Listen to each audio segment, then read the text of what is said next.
I want to touch on some things that are kind of being overlooked right now in Birdland. The clutch factor that this team has or doesn't have. In 2023, they were the second best team in baseball in a high leverage situation. High leverage is a situation that can change the outcome of a game. 295 average, right? With a lot of pretty young players. Fast forward here to 2024, we all know the struggles that they had. They went from second to 26th, dropped all the way down from 295 to 233 in high leverage situations. Now when we look at 2025, small sample size so far, but they've dropped to a 182 average. Now these players who were young, who were supposed to be getting better, are actually getting worse when it matters. Since the start of 2024, the Orioles only have 5 guys over a 250 average in high leverage. Again, in a situation where it could change the game. Jordan Westburg's hitting 387. We already knew he was Mr. Clutch. Jackson Holliday, 375.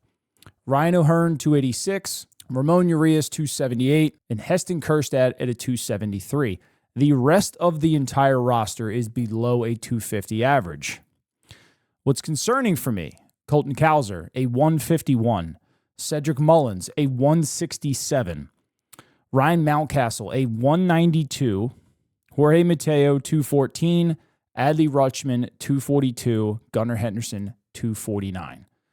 So those are some prominent players in your lineup that are not contributing.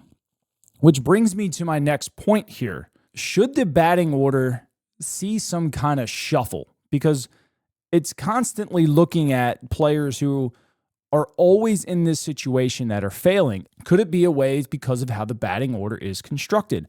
Colton Cowser's been in this situation 53 times. Gunnar Henderson, 36. Adley Rutschman, 33. Jordan Westburg, 31. Cedric Mullins, 30. So when you look at that, that has primarily been the top end of your order since the start of 2024 in some capacity. Everyone else has been below basically 20 at-bats, 25 at-bats. But that right there signifies your leadoff hitter, your number 2 hitter, last year's number 3 hitter.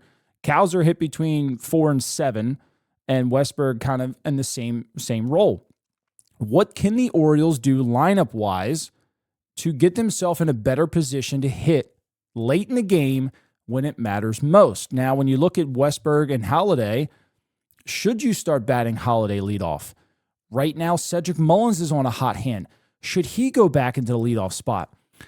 And I've been sitting here kicking the tires with this all day. Like, okay, we need a new leadoff hitter. We got to get Gunnar Henderson into more prominent role, but he's just not clutch right now.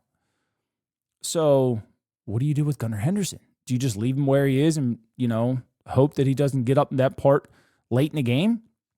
Adley Rutschman, hitting okay, but he's your 2-hole hitter. He's hitting below 250 in a high leverage situation.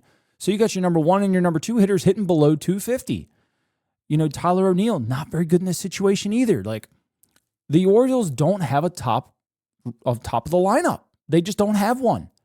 Westburg and Holliday, could they fill your 1 and 2 role for a while? Should you hit Cowser 8th and 9th? Maybe like a modified leadoff for him?